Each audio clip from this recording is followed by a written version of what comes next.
Hello, everyone. A very good afternoon to you. Hope you are staying safe during this time.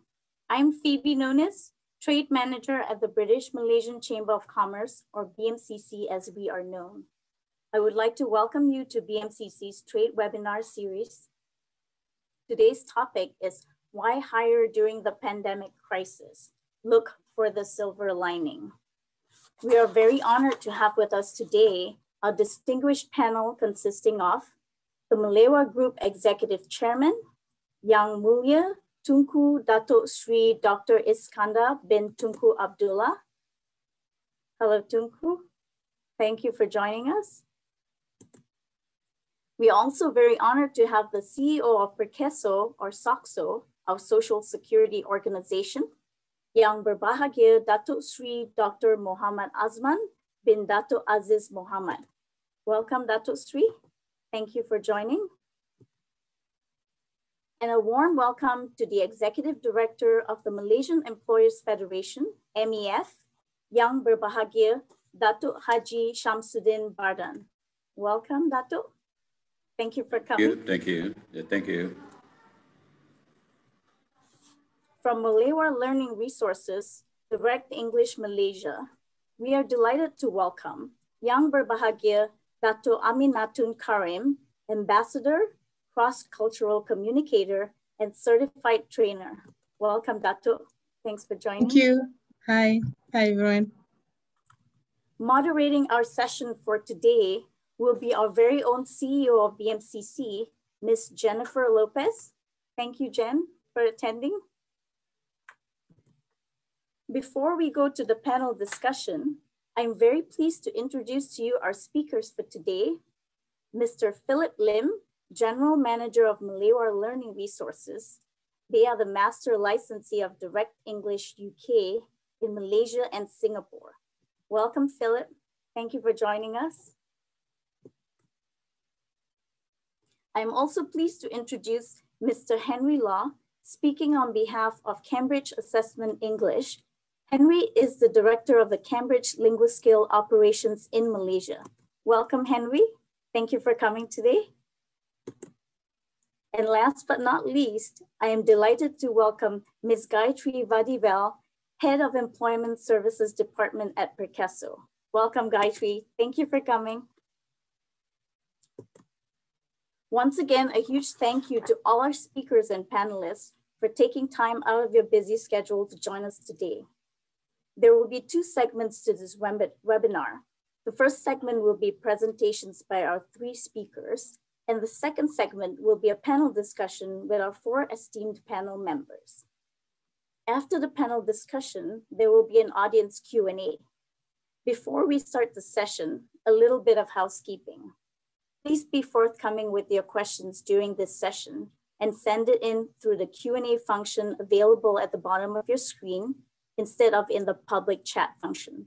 We will attempt to address your questions if time permits. So without further ado, I would like to invite Ms. Gayathri Vadivel from PERKESO to begin the session. She will be presenting on Penjana Kerjaya 2.0, Start Hiring. Over to you, Gayathri. Thank you, Phoebe, for the kind introduction, and thank you, BMCC, for inviting us for us to share with you the hiring incentives in particular and why hire during the COVID-19 pandemic. You can hear me clearly, Phoebe, for now? Yeah, great. Thanks so much. All right, so we have the My Future Jobs. You would have heard during the budget announcement, you would have heard of the hiring incentives. So just let me enlighten you in terms of what are the features of these hiring incentives. Yes, next slides, please. So just to give you some perspective or context into how the hiring incentives came about, as you can see, the unemployment rate, where it was relatively stable at 3.3% in Q1 of 2020, right up to Q4 2019, when we saw, a relatively stable unemployment rate. But it kind of increased in Q1 2020 when the pandemic set in. We saw 3.5%, and then a steep increase of up to 5.1% in Q2 of 2020. And looking at the loss of employment data that SOCSO has itself, we've seen a steep increase as well of more than 50% of increase in compared to the numbers that we had in 2019, where it was 40,084 applications for loss of unemployment benefits.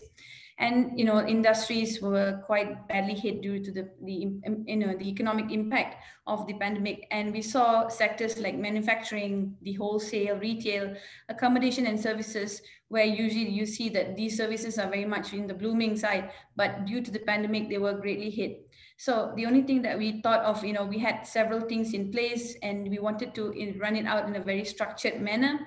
And, next slide, Phoebe, if you can have the next slide. Yeah, so we were very much, gifted in terms of our role as a social protection organization to be part and parcel of providing these incentives to reduce the burden of the economy, particularly the employers and the employees as well. We started off in March 2020 when we had the Employment Retention Program. Just when the pandemic kicked in, we were quite swift enough to provide the non-paid leave benefits, which is about 600 ringgit for up to 3 months for all these, for those who were affected. Then came into place the wage subsidy program 1.0. We had a series, we had an extension through a couple of other announcements, 2.0, 3.0. And the one that I would like to feature today is the hiring incentives. And why we are providing the hiring incentive is because, as you can see the timeline on this slide, we can see the progression of how we have moved on during these times of the pandemic, starting from the in terms of recovery, following by the revitalization and towards transformation. So right now I would say that we're in between the recovery and the revitalization, where as we are moving towards a greater economic productivity, it is time for employers and the businesses that are ready or striving, that can be a part in providing job opportunities or to create jobs for those who have been unemployed in particular. Next slide, please. So speaking of which, we have the hiring incentives, in which the main platform that we are using to provide employment opportunities is the My Future Jobs portal. For your information, the My Future Jobs portal has been recognized as the one-stop employment portal to do job matching between candidates who are seeking for employment as well as employers who are looking for candidates. And the My Future Jobs portal is based on the Public Employment Services Framework, where we have taxonomies in place. We have job matching algorithms that are skewed towards competencies and skills, as opposed to most of the job portals that are out there, which are very much keyword-based search. And the good thing about this portal is that it also features case management services. We have employment services officers who not only looks at improvising the skill sets of unemployed individuals. What we do is that when we meet them, we ask them what the employment gaps are, what are the things that we need to look at. Sometimes they've not done a resume for over 5 years and then they become retrenched and they're like, how am I to do a resume that will be creative enough or good enough for an employee to have a look at or to even be pleased with? So this is where we have an employment services officer who actually looks at, how we can look at presenting a good resume, what are the employment gaps, how do you address, we even do interview simulations, for example, before we actually match them with jobs.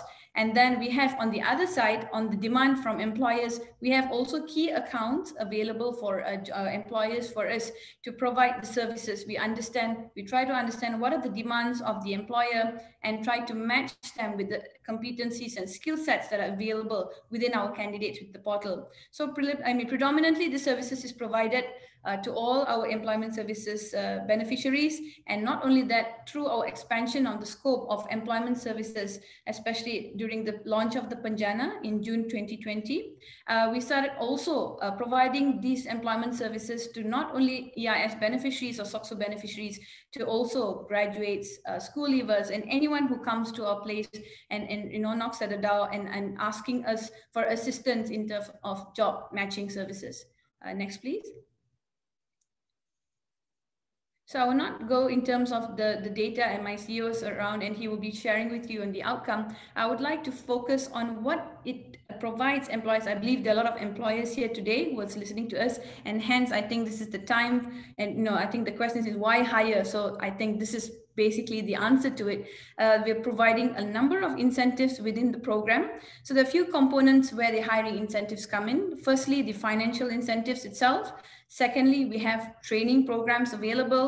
We also have mobility assistance to encourage job seekers who are living, within a certain radius, just to incentivize them to come to where the jobs are. And on top of that, we also are looking at a Malaysianization scheme, which I will share shortly. But basically, the objective of these hiring incentives is to provide, a short-term, employment opportunities to those who are seeking for employment through the apprenticeship, and also in terms of a long-term employment for those who are on the main category of the Penjana. So if you allow me to just touch a little bit about the apprentice. So employers who are looking to employ apprentices, especially for those who are from school leavers or graduates, can get up to 3,000 ringgit for up to 3 months. So employers would only need to pay the balance 200 ringgit per month per individual, as the government is providing a maximum 3,000 ringgit incentive for the apprentice concern. And what's the good news? I know there's no limit. Employers who are wanting to employ apprentices can employ as many apprentices as possible. I'll move on to the second category, which is the below 40. For this particular category, employers are required to provide an employment contract of a minimum 12 months, and incentives provided are up to 24,000.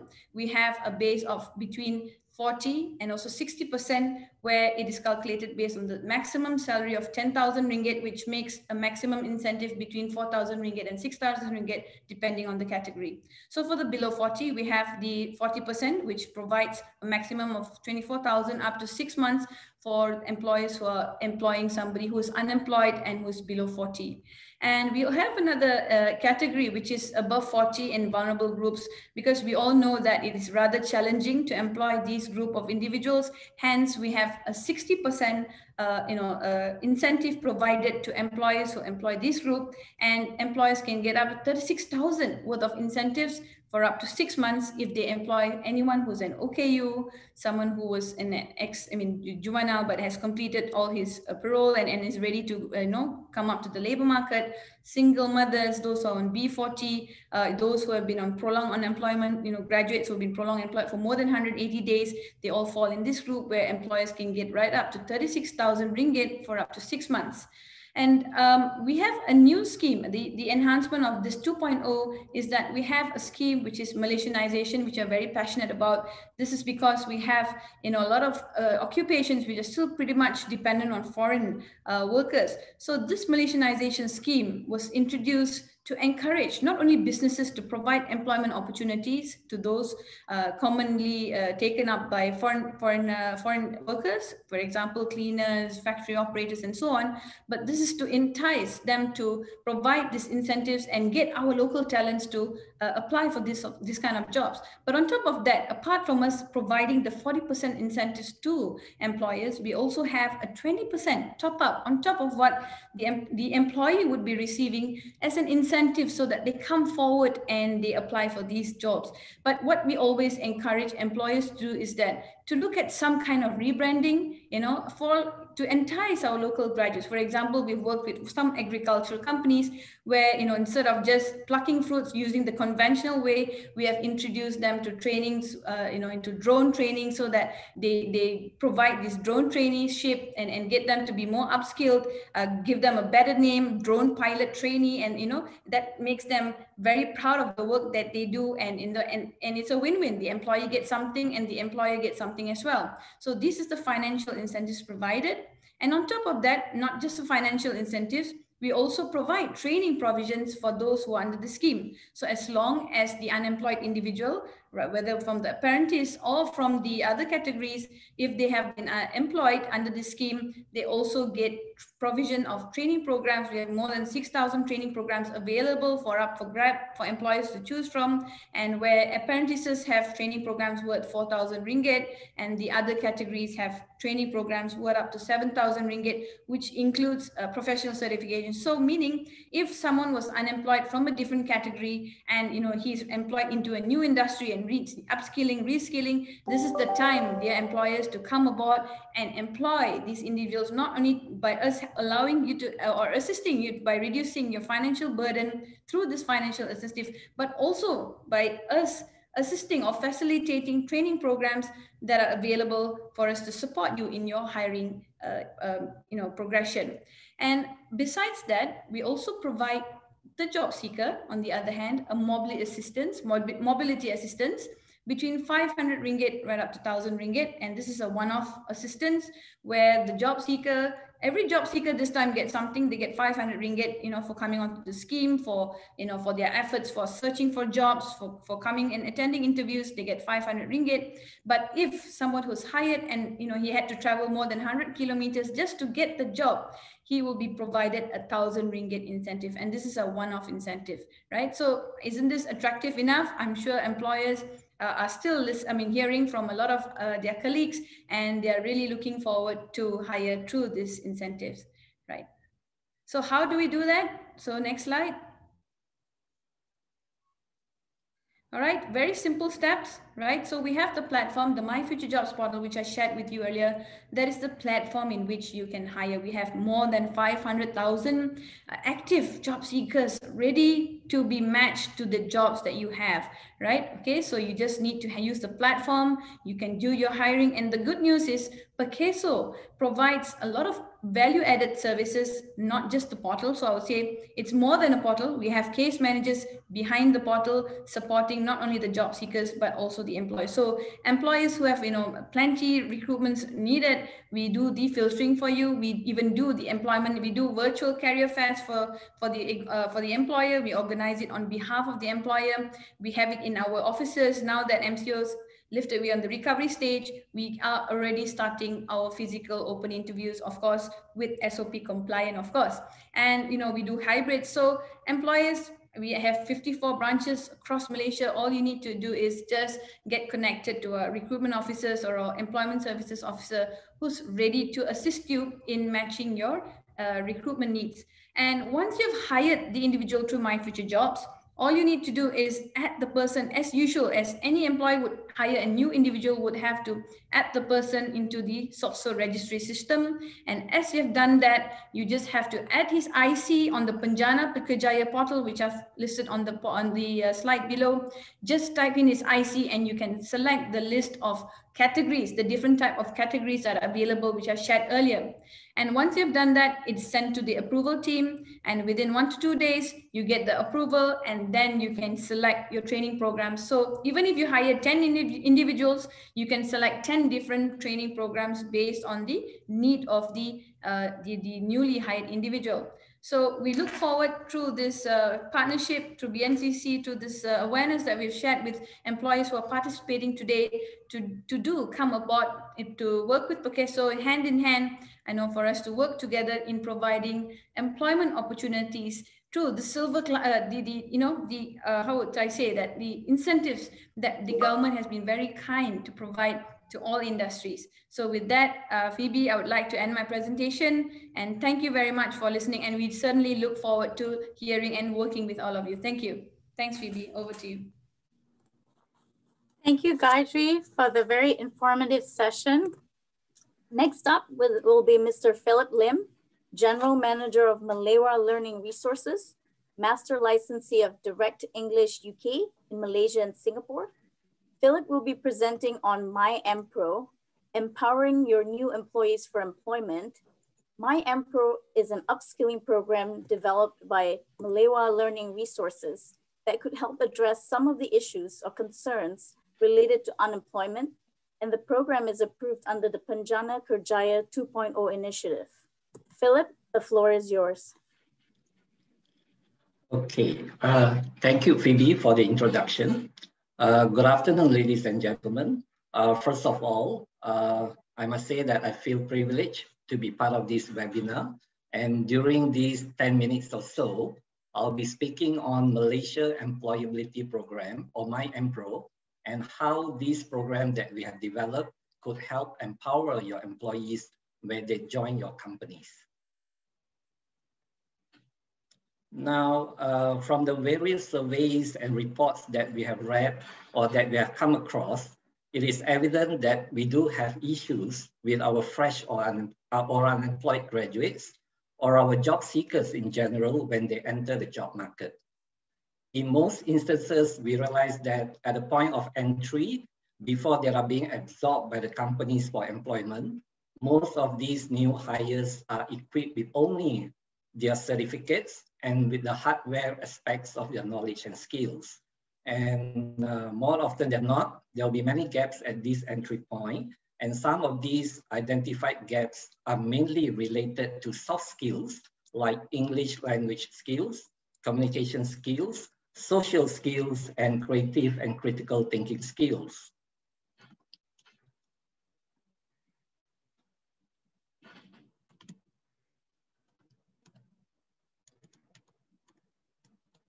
Okay, now I would like to share with all of you the findings of some of the surveys carried out in the past, which will help illustrate all the gaps that I've just mentioned. Though these surveys were conducted in the past, we believe the situations are still very much the same today. We will start with the Fresh Graduate Report 2018 by jobstreet.com. And in this report, we will look into how employers perceive the standards of fresh graduate in today's job marketplace. Now, in this report, the top 5 reasons for fresh graduate unemployment have been identified. And interestingly, 2 out of the 5 reasons are related to poor command of English language, 52%, and poor communication skills, 49%. We are also concerned about the other 3 reasons highlighted in the report, especially the one that states poor character, attitude, and personality with 58% as one of the reasons. In another report by jobstreet.com titled Job Outlook Report 2019, 64% of Malaysian employers say that poor command of English is one of the top reasons why fresh graduates are unemployed. If we look at another study by University of Cambridge titled Global English at Work, it is rather alarming when one of the published findings indicates that 60% of Malaysian workers do not have the necessary English proficiency skills to take advantage of their jobs. This is something that we need to address in our job marketplace, especially when English is not a foreign but officially our second language. The last survey report that I'm going to share with all of you will be the industry survey conducted by Malaysian Employers Federation way back in 2016, but we believe the issues are still the same today. Again, it is alarming to note that 90% of Malaysian employers say that fresh graduates need to improve their English proficiency. Now, in view of all the gaps that I mentioned earlier, Melewar Learning Resources, the Right English Malaysia, takes pride to introduce to all of you our My EMPRO program, which aims to empower Malaysian employees with the necessary skill sets, particularly around English proficiency, communication skills, and other soft skills for them to be better performers while at work. We are also very excited for the fact that My EMPRO is now an approved program under Penjana Kerjaya 2.0, and this program is now accessible to all employers as a fully subsidized program. Ladies and gentlemen, let me now furnish you with some details on how this program is going to be delivered. For My EMPRO, we will need just 6 days or 42 contact hours for the program to be completed. There is flexibility in our delivery. That is to say, we will have options for our clients or participants to choose either full day or half day training sessions. And the best part, training can be delivered face-to-face or online. Please be rest assured that we will work out a very friendly and accommodating training schedule for all our clients. Next, we will look at the training contents for My EMPRO. We sincerely believe our participants will be excited to know that we will be offering the modules from our highly popular Business English, the Right English UK course as part of the training program. As you can see from the slide, these are some of the modules to be offered.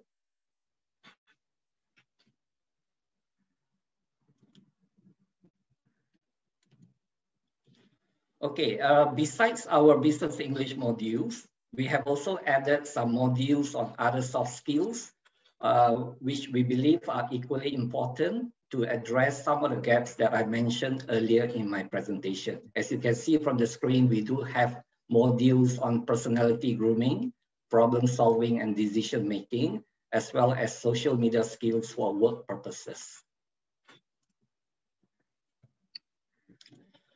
Our My EMPRO training will conclude with your employees taking the Linguaskill test by Cambridge Assessment English. I'm not going to elaborate on this as we have another speaker who will be doing a full presentation on Linguaskill after this. Ladies and gentlemen, we will now talk about our learning materials, our premium learning materials for My EMPRO. All My EMPRO participants will receive the Business English Learning Pack from Direct English UK. And this learning pack will be delivered to the participants right at their doorstep before the training commences. Upon completion of training, participants will continue to be supported for another 6 months, where they will be given access to another product of ours known as Direct English Interactive. Direct English Interactive is not related to business English, but it is more to providing the participants with additional learning support if they wish to further enhance their English proficiency level. For awards and certificates, I'm pleased to share with all of you the certificates that the participants will be receiving for completing the program. We will have our Certificate of Achievement by Direct English UK. There will be another certificate awarded to the participants, our Certificate of Completion by Melewar Learning Resources. And on top of these two certificates, all our participants will also receive the Linguaskill test report. Linguaskill test report is globally recognized.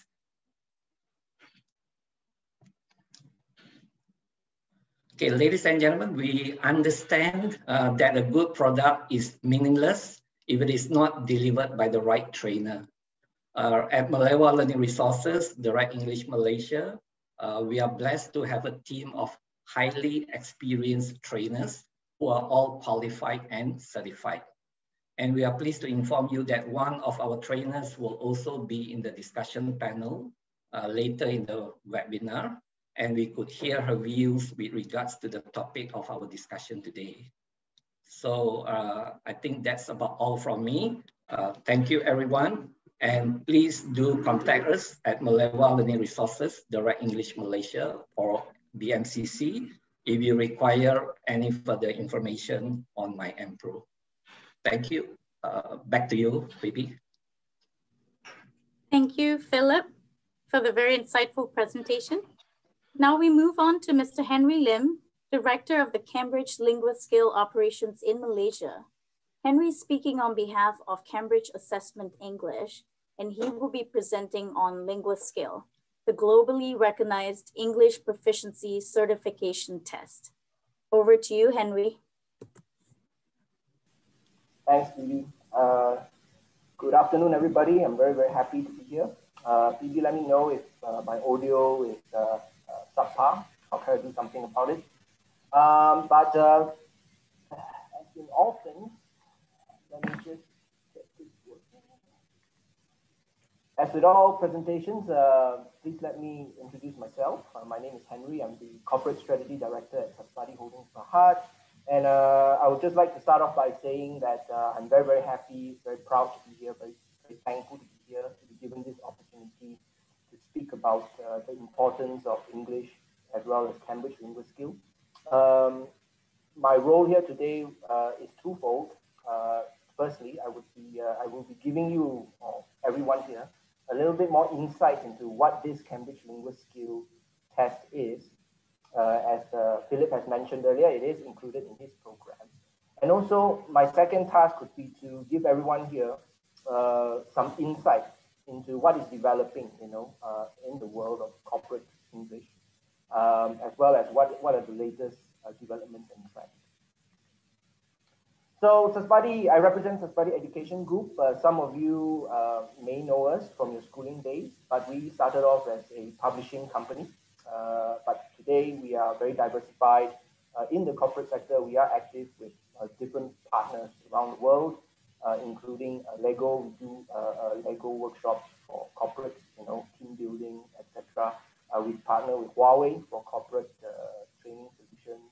Obviously, we are very, very happy to be partners with Direct English, Melewar Group, as well as others.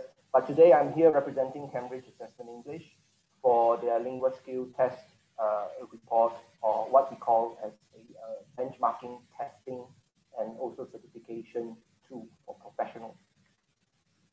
So what exactly is Cambridge Linguaskill? If you are a HR manager or director, I'm sure you're familiar with IELTS, MUET, so on and so forth. So these are the typical English tests taken by our Malaysian as well as foreign students, fresh grads, so on and so forth. So Linguaskill is the professional equivalent for that. Okay, so IELTS and MUET, they are usually taken for university admission purposes. Linguaskill is designed for the working world, all right? And basically it is also, coincidentally, Cambridge Assessment English's most advanced and accurate test plate. So why do I say it is designed for the modern workplace? Well, there are three key criteria that make it very, very attractive and suitable. Number one, the entire testing process is automated, okay, thanks to Cambridge's AI engine. So what it simply means is that if a fresh graduate or a job seeker were to take the test, a new hiree or potential hiree, for example, there's no marking required on behalf of the company, right? Everything is done automatically, and the results are marked automatically. So what it means is also speed is the focus here, or the priority. The results are available immediately because it is marked by an AI engine, powered by an AI engine. And the results are stored in the cloud. They can be accessed worldwide, within Malaysia, outside of Malaysia, it doesn't matter. It's very, very good for MNCs, multinational companies. You can actually centralize it from a hub and then distribute it around the world very, very easily. And last but not least, the Linguaskill test is very, very easy to understand and also use with different benchmarks against 956 different positions, readily available. So this is what it simply means is that not only do you get a score indicating how proficient the person is, but by adopting Linguaskill, you can also understand how the scores translate to your different positions within your organization.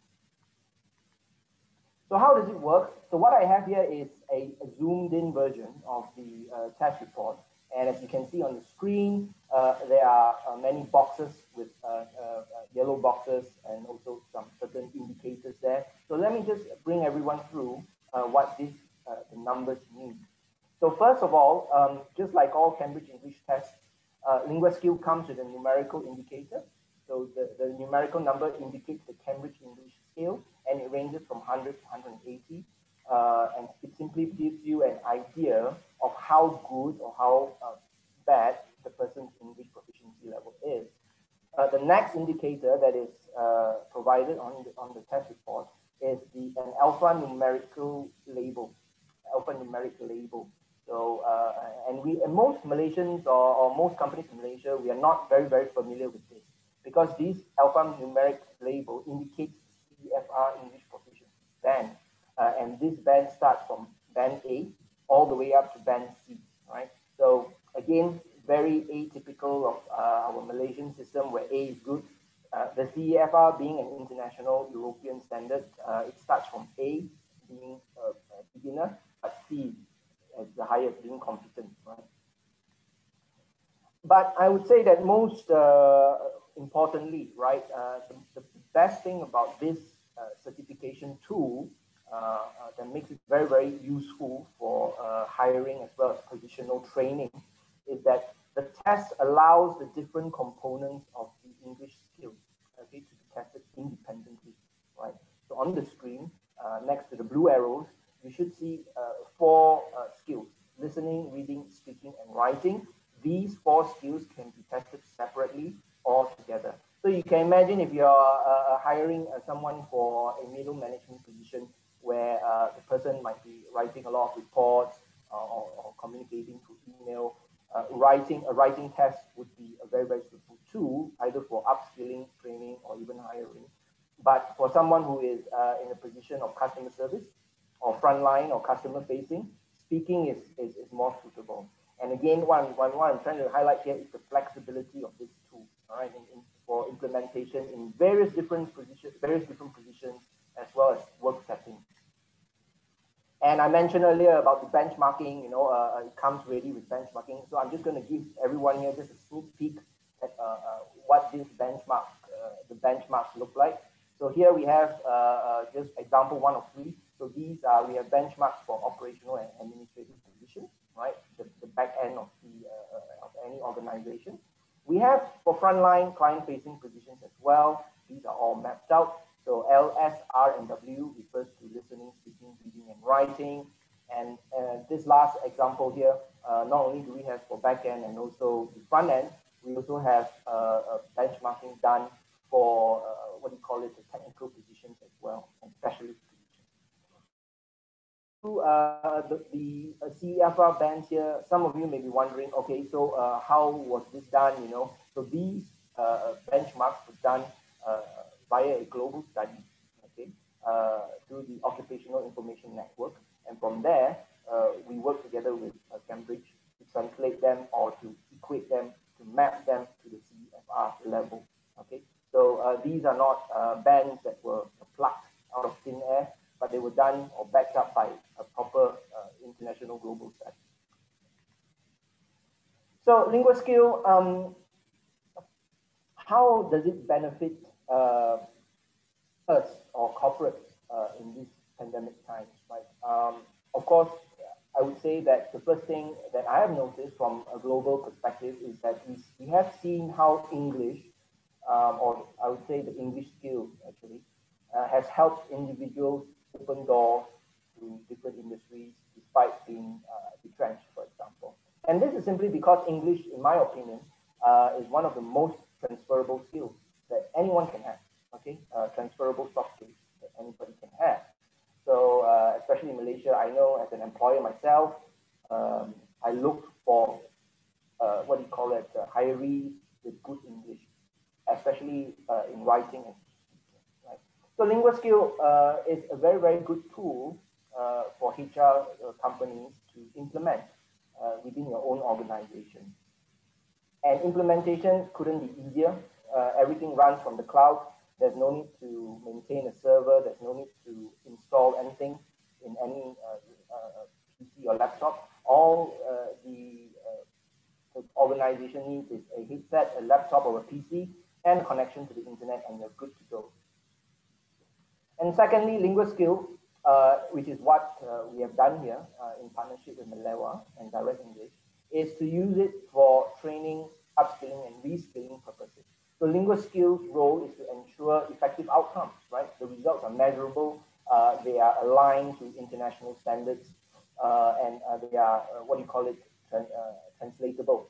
You can understand what those results are. And in case you're wondering who or what companies or corporates are using, which ones of them are using in the world, here's just a quick, small little snapshot of the companies that currently adopt Linguaskill, either for training or hiring purposes.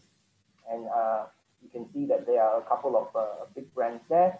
The last line is not really corporate, but it's government and government agency related. So I'm happy to say that PERKESO has also used Linguaskill for their internal training via some of our other partners. MOHE and MOE, they recognize it. And last but not least, the Malaysian Qualifications Agency also recognizes Cambridge Linguaskill. And I would like to wrap up my session by just giving you some insight on how this tool can be used, or the various ways it can be used, if you're interested or currently thinking about how to use this to improve your competitive advantage in your corporate or as a culture building tool, right? And indeed, there are 3 things that you should consider, okay, before taking on Linguaskill. Firstly, please identify, or you would need to identify which positions in your organization are English critical. And I will explain English critical in a second, but it simply means that these are positions where English is absolutely essential for the success of the particular position. Secondly, what is the English proficiency benchmark for that position? So once you know what the positions are, what you will need to figure out what are the proficiency benchmarks for that position, and from that we can identify what types of talents we need to hire, as well as what kind of training programs we need to send the existing staff or new staff for. And last but not least, how should you integrate or introduce these requirements in your organization? And just as any other HR policy, new policy, or what do you call it, practices, these take time, all right? And I would always advise to take baby steps instead of quantum leaps, okay? Take baby steps, start small, and then slowly build up from there. And here are a couple of examples of English critical positions that I've talked about. So right at the top, employees working in corporate relations, right? These are absolutely essential for big multinational corporates or even large companies. Specialists in human resources, staff employees in human resources. Middle management. Now, as an employer, I find that the middle management staff is always the layer which is often overlooked, but where English is actually very, very critical. And this is because, middle management staff, they are being asked to do so much communication work, right? Whether it is writing emails or speaking on the phone or doing presentations, so on and so forth, with the outside world. But internally as well, from a culture building standpoint, I've heard of, or I've personally experienced many conflicts, fights, or and a lot of misunderstanding to start with the poor grasp of the English language, and it's very, very unintentional actually, right? So middle management is something that I believe all of you will sort of agree with me, right? That it is a very, very important layer to think about. Sales and marketing division certainly depends on what kinds of products and brands you're representing, right? If you're representing a global brand, certainly English is very, very critical.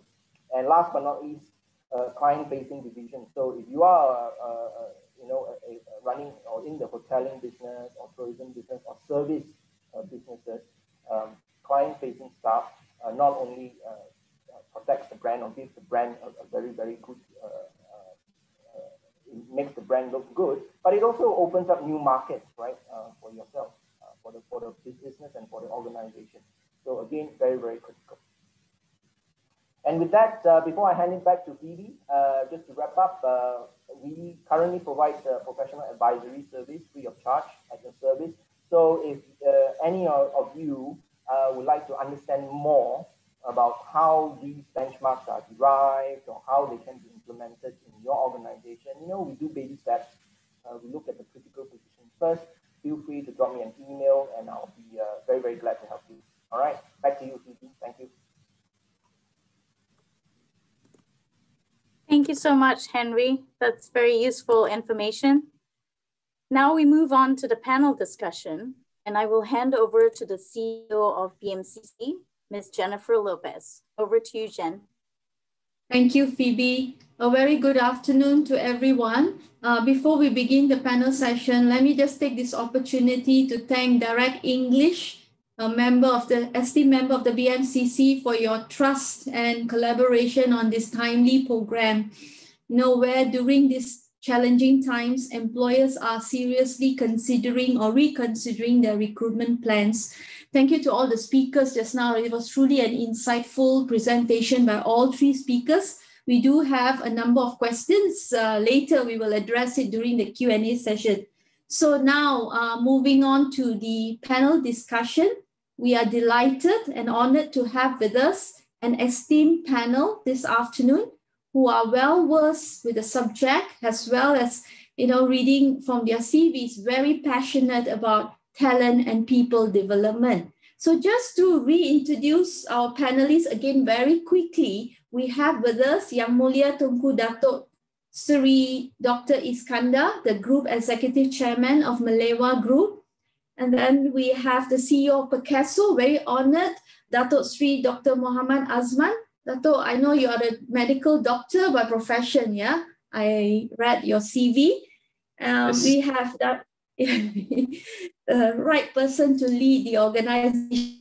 Dato Aminatul Kare, the ambassador, cross-cultural communicator, certified trainer representing Melewar Learning Resources and Direct English Malaysia, and well honored to also have with us Yang Bahagia Dato Haji Samsudin Badan. Dato, we met at your office. He is Executive Director of the Malaysian Employers Federation. The BMCC just became the member of MEF, and we hope to, such a good work that MEF does, and I'm sure our members will find, our membership very, very valuable. I've gone to Phoebe. Thank you. Yeah. Jennifer here. Jennifer Dato. We met in your office. Okay, ladies and gentlemen, the government has definitely recognized the importance of upskilling workers to contribute to the economy and especially the recovery. And this is evident by the 2 billion allocation announced in the last budget for Penjana Kerjaya 2.0, which includes hiring incentives and training programs, as we heard from Gayathri's presentation just now. It is highly, this is my first time really listening fully, and highly attractive and commendable scheme, I would say. So Dato, I think on the, this is to Dato Sri Muhammad, right?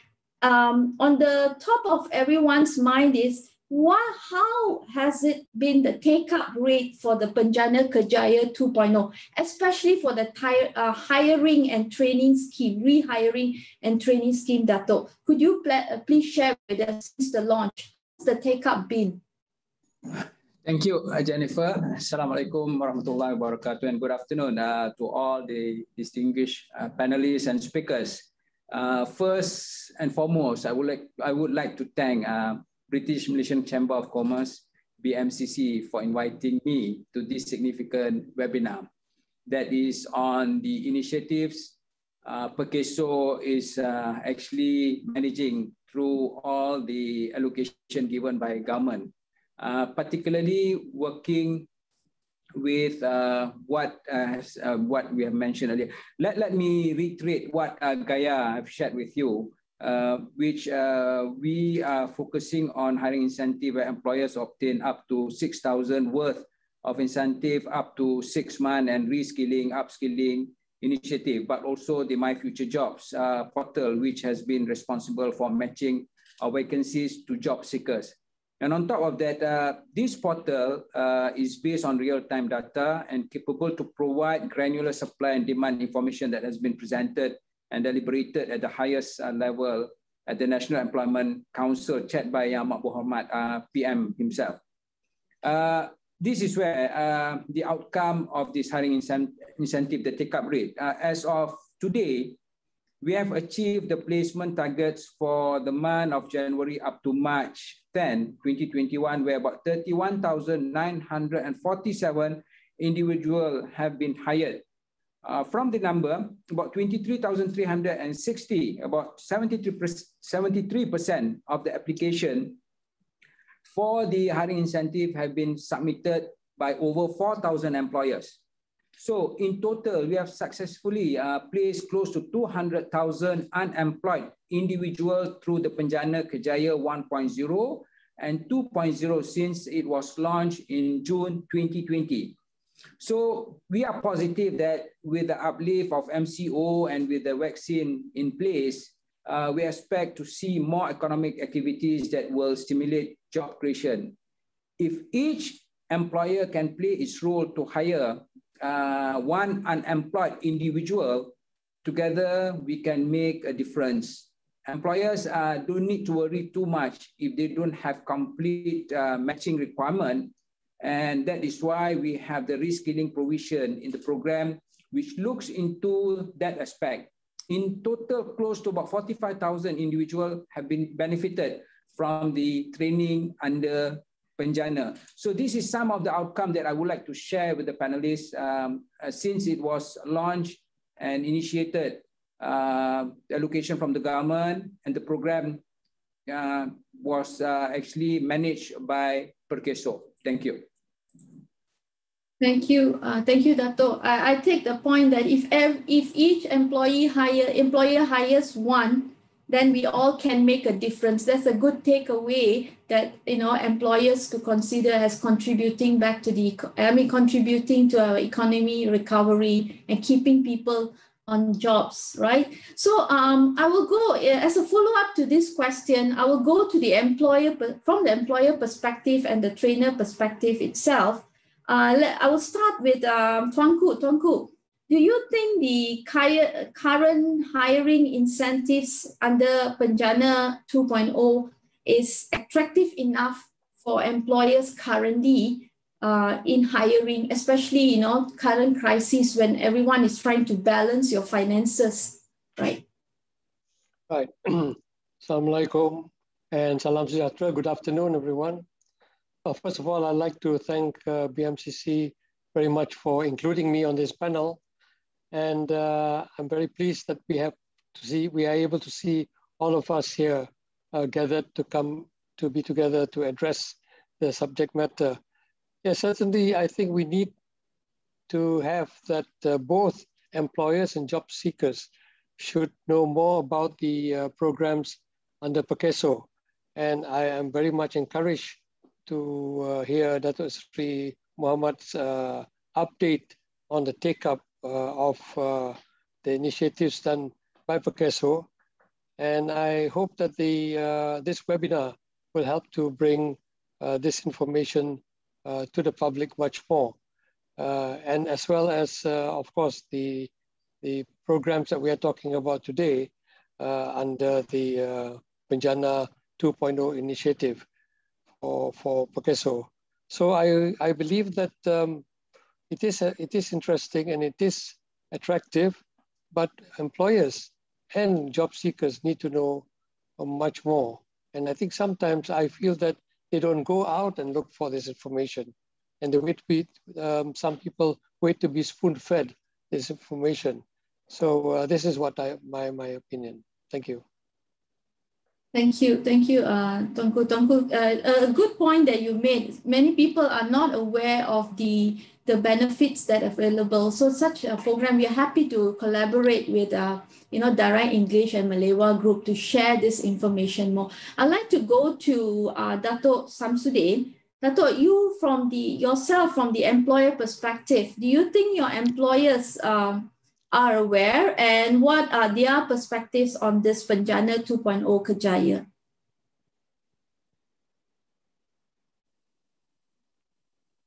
Microphone. Thank you, Jennifer. Bismillahirrahmanirrahim. Assalamualaikum warahmatullahi wabarakatuh. A very good afternoon to everybody, panelists and also the participants. Yeah. Thank you very much, BMCC, for joining MEF as a member. That we really appreciate that. And of course, I think what had been explained and stated by Dr. Sri Muhammad is, I think, very commendable. It just imagines, for example, last year, this program was able to actually place about more than 200,000 employees. And even up during this period for 2021, more than 31,000 employees were able to be placed. And I think that is a very commendable effort indeed. Yeah?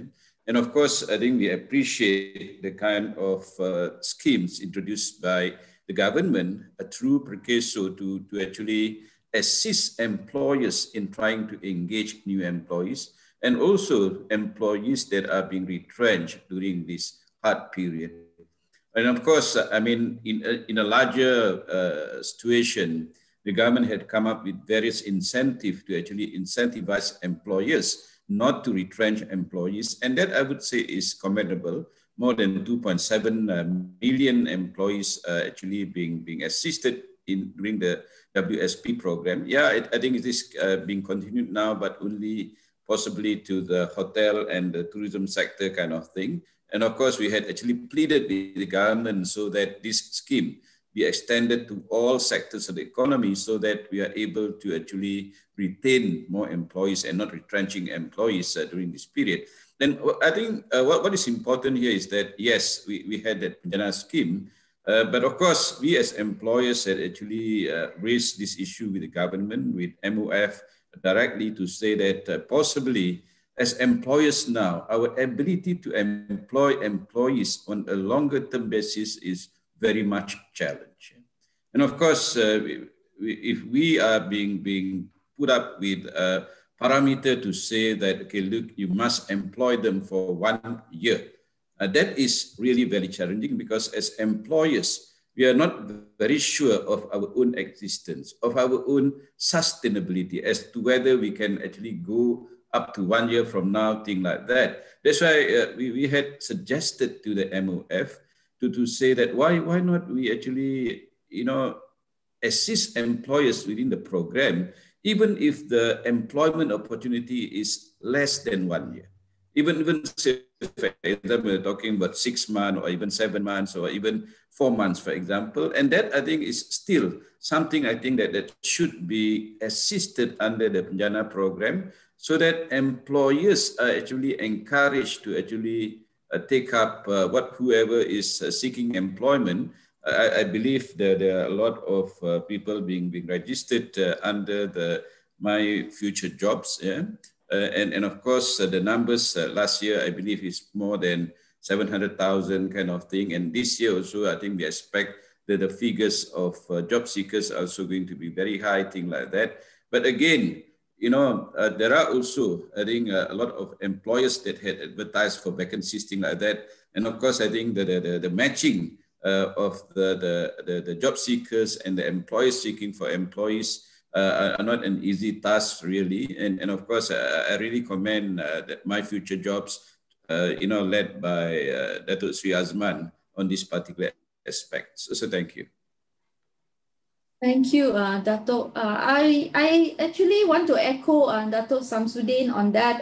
Dato Sri, Dr. Muhammad, if you could consider that, during these challenging times, perhaps, to consider below 1 year. In fact, I want to go a bit more and request PERKESO or even MOF to consider if this scheme can be extended for retention of employees, because we have been engaging with a lot of employees, and during these challenging times, companies are looking at ways to retain. And I know we are concerned about rehiring, but it's not to contribute more into the unemployment market. Perhaps the 2 billion can also be considered at the next stage for our suggestion of to extend to below 1 year, and also to consider because like a program like My EMPRO is really good. We have been supporting direct English to engage with employers, and they asked, could we give it to our existing employees to reskill them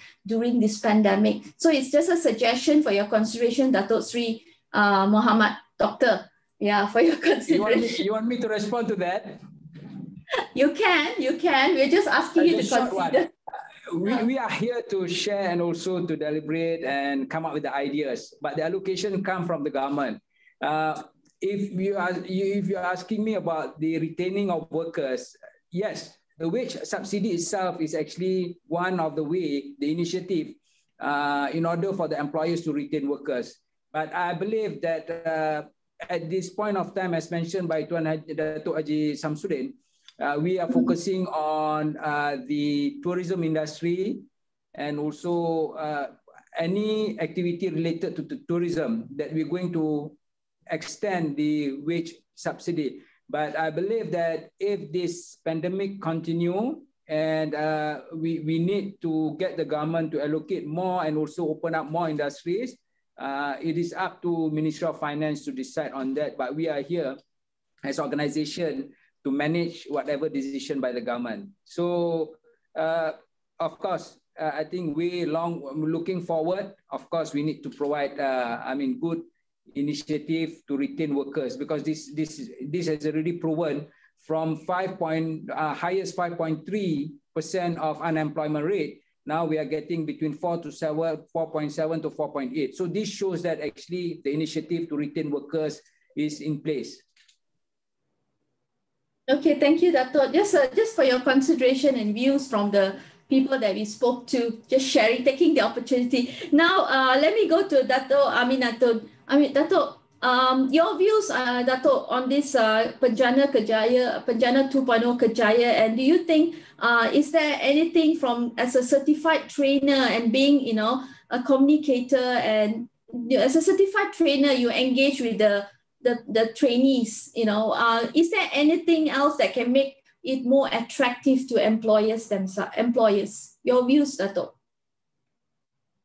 Thank you, Jennifer. Assalamualaikum. Good afternoon, everyone. I'm really honored to be part of this BMCC panel today and to share my views. Frankly speaking, I'm very, very concerned with this declining standards. Mr. Lim, earlier he shared the data, and it is concerning. And having been a diplomat for more than 36 years, and being from the older generation, I could see, the decline, and especially when you're abroad and you meet your colleagues, even from the ASEAN countries, right? And they are, becoming more and more competent, and here we are, for the most part, struggling. Yeah? So I'm glad really that I was invited to join the team of trainers for the Melewar group and Direct English specifically. I've had the opportunity to work with them. And I think they have a very niche and specialized program, especially for the business English. And the niche and what we do actually as trainers, most of us are coming from very experienced backgrounds.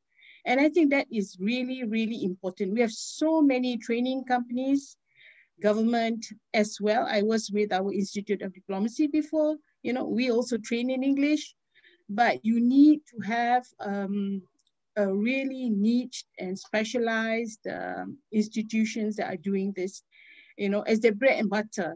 And I must say that this is where, when the Direct English came up with this My EMPRO program, I mean, that is really, really a very good program, because it encompasses, it's wholesome, it encompasses everything.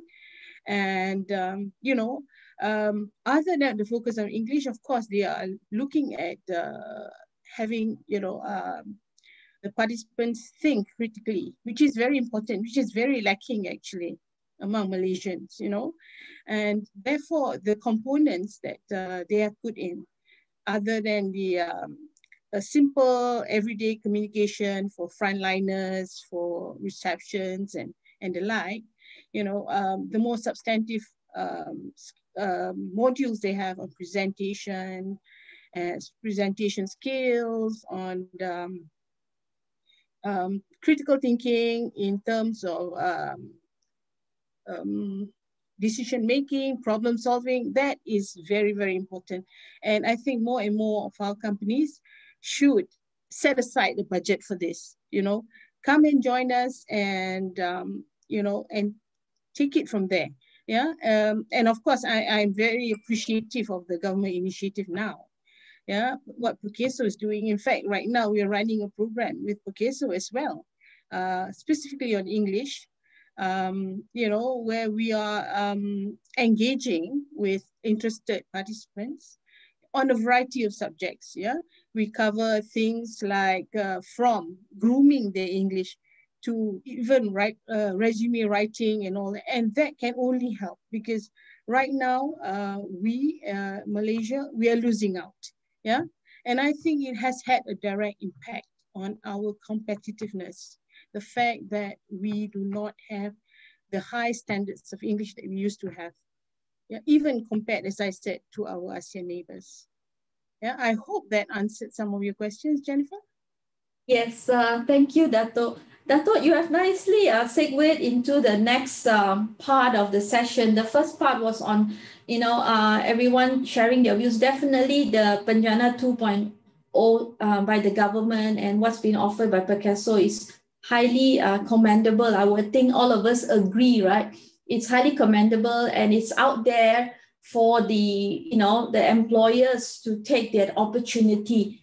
Yeah, I think many employers are not really looking at the opportunity, perhaps they don't understand. So we look forward to working with PERKESO and Direct English and even MEF to get that message across to employers. As Dato said, one employee by hired by one employee, we all can make a difference. So Dato, you have nicely brought us to the next part where the lack of English competency among the new graduates, right? And we hear you and we see the continuous declining rate at the moment.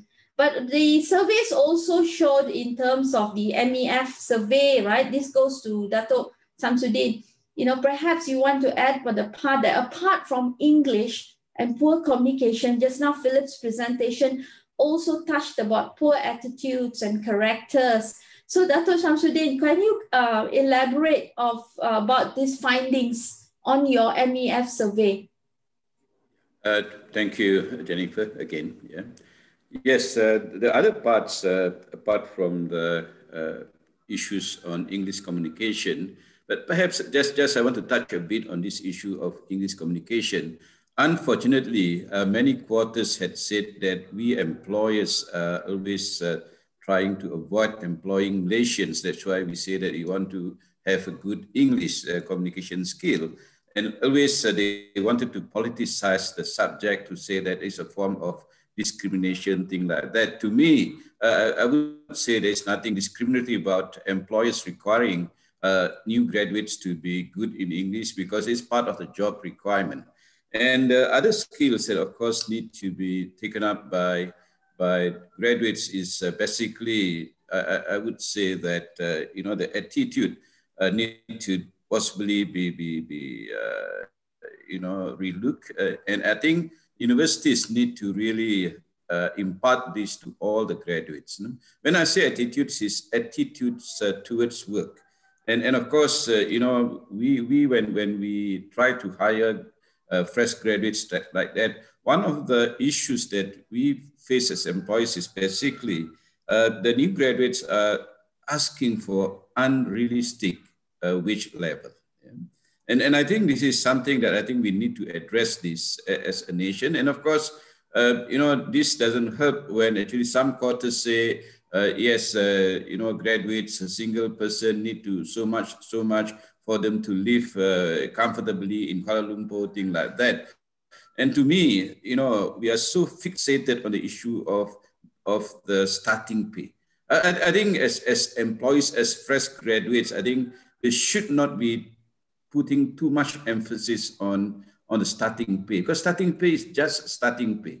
And you know that in the private sector, you may start, say, example, 1,005 or 1,008 or 2,000 ringgit, but your wages is not going to be static like that. Once you prove yourself to be really of an asset to the company would basically review your wages. You don't have to wait for 1 year to get a pay review, thing like that. Possibly once you're confirmed, then you will be given certain amount of increases in your basic pay, thing like that. So to me, don't just, spend too much time arguing about basic wages.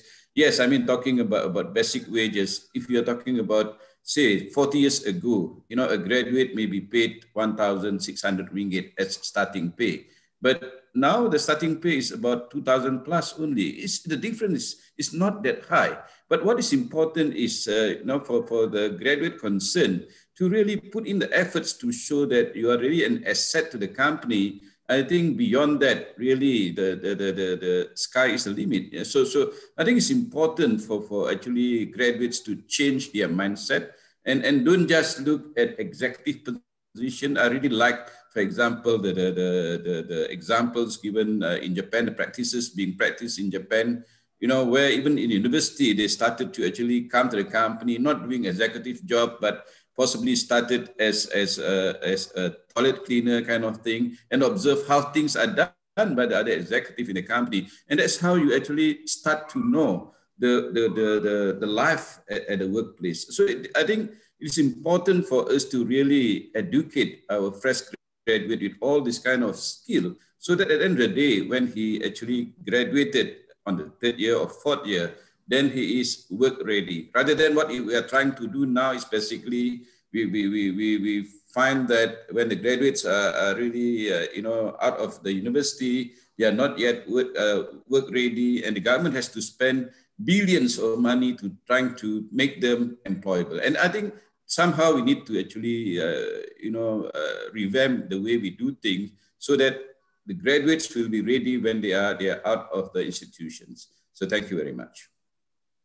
Dato', I agree with that. And this is the message I think some of the higher institutions are aware, and many of them have put in, but it is the graduates themselves, sometimes when they come out, they have that attitude, especially the, you know, so now I want to ask this a bit difficult question to Tunku. Tunku, how do you think, you know, apart from English, all of us agree that English is such an important, you know, competency to have, and how would the My EMPRO from Direct English address this issue? I know Phillip mentioned about a few of the competency skills, but what can the trainers or what can the employers get from My EMPRO to address some of these real concerns about attitude and some of the soft skills? Tunku, your mic is muted. Sorry. Thank you very much, Jennifer. Maybe I'll take the question or the what you asked me in a wider sense. As we all know, it goes without saying, the past 12 months, speaking as an employer, the past 12 months have been stressful for both employers as well as employees, of course. And employers whose companies have been negatively affected by the pandemic will try their best to retain the workforce as best they can. But if push comes to shove, they have to start making tough decisions on who to keep and who to let go, or put on a scheme to reduce costs.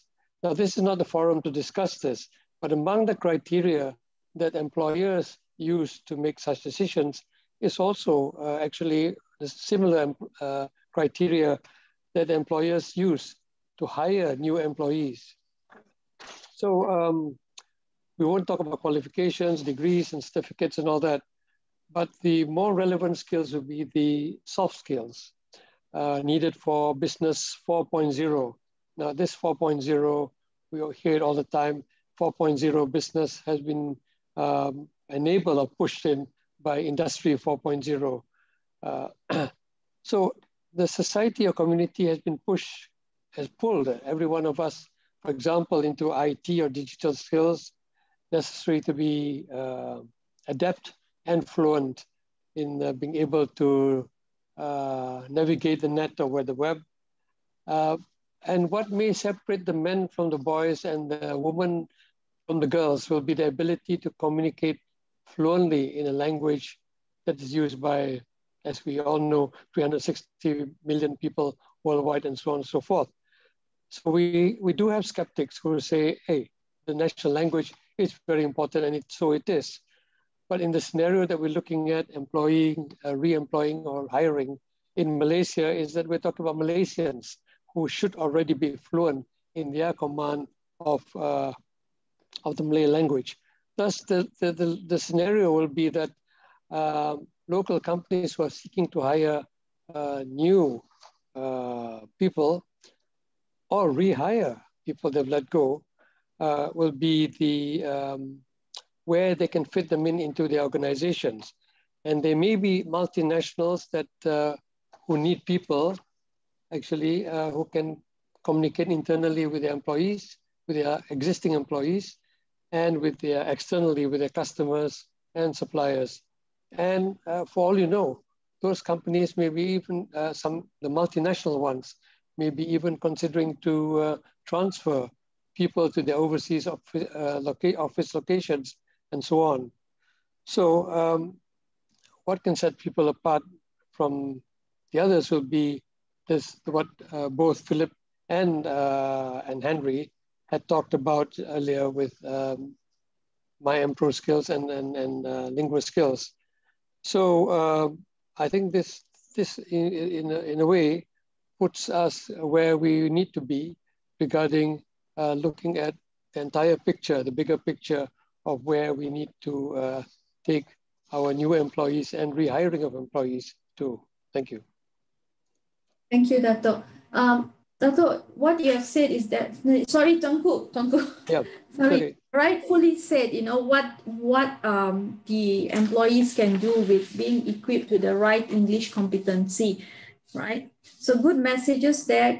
May I go to Dato' Aminatun? Would you like to add anything to that point Tunku has mentioned, especially if you directly deal with some of these students themselves, the employees, when you train them?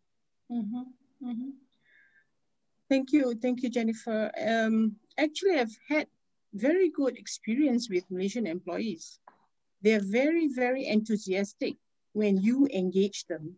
And how we do it, how you keep them engaged is to actually have blended learning. You know, you just don't go and use the handbook and the audio. You actually use videos. You just use group exercises. Yeah, and that's what we have been doing. And we find that they're very forthcoming, you know. And of course, other than the pure English subjects, you know, again, because we have a very diverse and experienced trainers, what we have been doing is to bring in our own anecdotes, our own experiences during the sessions, you know, and that's well appreciated actually, you know. And so again, other than the pure English, I would think that, you know, it's good that we also bring in complementary modules, you know, as Phillip had mentioned earlier, things like personality grooming. You know, you'll be surprised. Many people don't, when they think of personality grooming, they think immediately is, oh, how do I look? How do I dress? So on and so forth, right? But it goes beyond that, you know. So it involves the outer, inner self, you know, how you bring about positive change, how you present yourself as a person. And that in itself, as some of our other panelists were mentioning, that's very critical when an employer looks at you, you know, and you bring with yourself this self-confidence, high self-esteem, you know, other than, of course, as Tunku said, very good communication skills, you will, of course, supersede and you will be highly placed as compared to someone who comes in, you know, other than being nervous. Of course, every new person who comes in would be very nervous, right? But this confidence, it will come out, you know, the positive attitudes and all that. So that's why we need to complement it, you know. And again, I go back to the fact that we need to have people, employees who think critically. Yeah, you know, sometimes through my own experience, you know, I talk to a young person and they can't even comprehend what you're saying. What more to give you feedback and assess what you have said? You know, I've been in situations where when you mention, okay, what's the salient point of our conversation just now? And they just can't even decipher that. They can't even pinpoint, oh, you know, you said this, you know. Instead, they go and beat around the bush, right? And that comes from not having fluent English, not being articulate, you know, and not being mentally agile, you know. So I think, again, I think that is basically what Direct English has been trying to do, you know, to bring in those elements as well. So we have to have, other than the pure English subjects, we need to have these complementary subjects. And in particular, those two that I mentioned. And of course, they have moved on. They've included things like managing change. They have included use of social media for business purposes, which are very good, really, because many a time, you know, people don't even know how to write emails, for instance, for business. yeah, when they apply for jobs, you know. So these are some of the things I think we should, employers should give attention to, employees should give attention to as well. Is that quite all right? Yes, Jennifer? excellent. Excellent, Dato. I think what you said in terms of, you know, the additional supplementary skills are so important. I'm sure the employers that are listening in today will definitely agree with you. You know, the excellent points. And also when you have this extra supplementary skills that the MyEmpro is providing, it will raise the confidence of the employees. You know, self-confidence and self-esteem is something that really, once you have that, people can start to think, start to articulate. I think that's very important. Then there was the more they speak, then the confidence in mastering the English language can come along. I truly believe what you said is very valuable, and employers will agree. So actually, unfortunately, I see we only have 10 minutes left, and I'm sure Phillip is eager to answer some of the questions addressed. So I would just like to ask, you know, the panelists, any parting or last words of wisdom from our Dr. Samsudin. Dato Muhammad had to leave earlier because of some emergency, but we still have our 3 other panelists. Let's go with Tunku, some you know, few words, you know, for the employers out there, why they should consider this program and why they should consider hiring. Tunku, your mic. Sorry, I keep doing that. I keep doing that. Well, yes, we this is the time to hire. Actually, we have come across the I think the worst, past the worst of the pandemic. We're now coming to the upswing. We should be coming to the upswing. The vaccines are coming into place, and we should now be thinking of boosting our resources, which includes hiring of people, resources and people to re-enter our company. The other companies, the other industry I'm involved with is tourism. And in tourism, we've seen one of the worst times ever.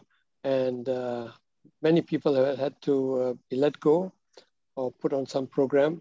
But I believe some of them, with the recent changes, not just there, but also in manufacturing and agriculture, people are looking at rehiring. And this is the time, I think, to rehire. But when they do rehire this time, employers are going to look at different kind of skill sets. So this is where we come in, where we've been talking just now. Thank you. Thank you, Dato. Dato Samsudin? Thank you, Jennifer. I totally agree with Tunku, Dato Sri, that yes, possibly this is time that employers should start to look more positive, and start to hire, if not in a big way, start to hire. And of course, I think what is important is that, you know, we should be able to be there when our clients are asking for our products, our services, things like that. And if we are not prepared, you know, from now, then possibly we may miss some of the orders by the clients, or we may not be able to service the clients, things like that. And in order for us as employers to avoid that kind of situation, I think we need to reassess the situation and be ready for the possibly economic recovery. Yeah, but of course, I mean, we also need to be a bit cautious in the sense that economic recovery may take some time. Some say that not this year, don't talk about recovery. You're talking about coming back to the pre-COVID-19 situation, possibly wait until next year kind of thing. But of course, I mean, these are possibly different difficult issues for us to consider as employers. But I think what is important also, I think on the part of the new graduates and also employees, is very, very critical for them to really embrace the new technology, because that's the only way for us to actually move forward. And as employers, of course, we also need to embrace new technology and avoid situation where we will be left out in terms of technology. Thank you very much.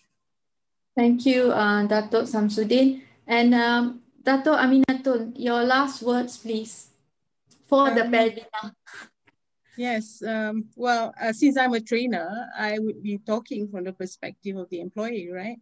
Yeah, I agree that it's time to rehire, but as employees also, they need to look at themselves, prepare themselves.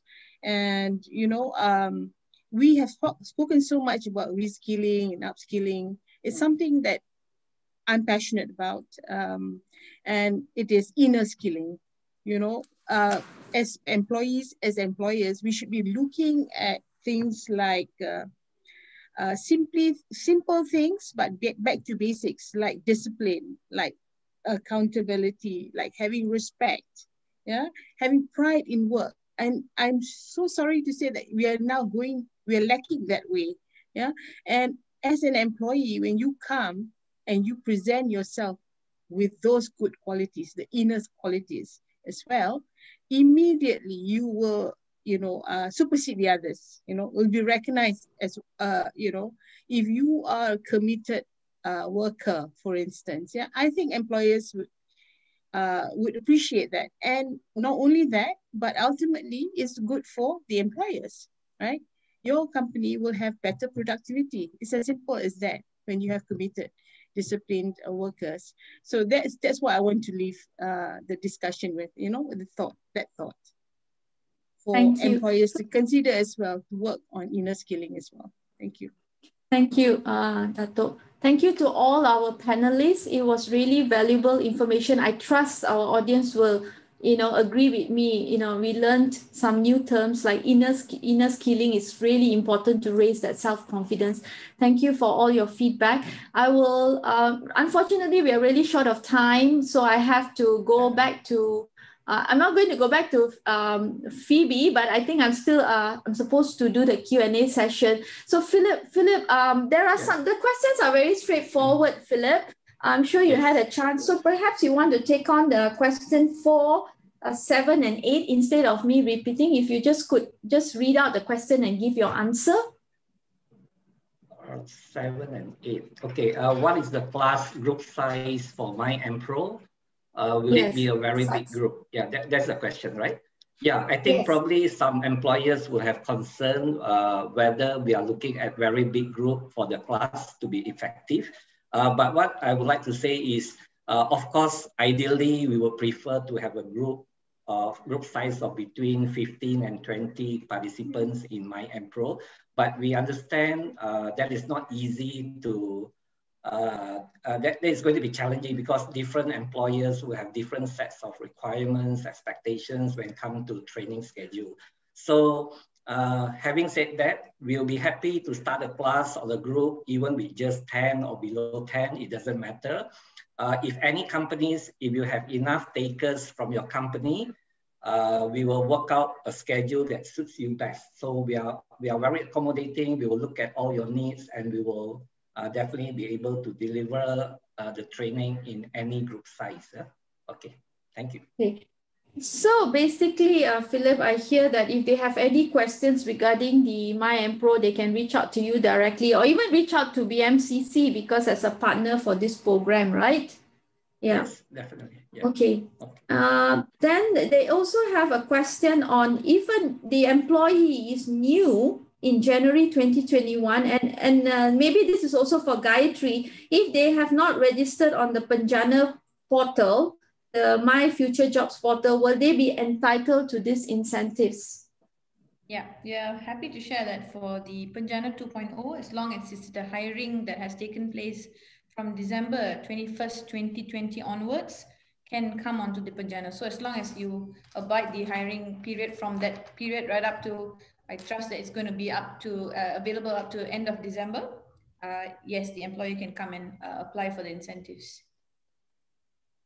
Okay, Gayathri, over to this is the first question, I think, to be fair to answer, right? Is a new company eligible for this hiring incentives?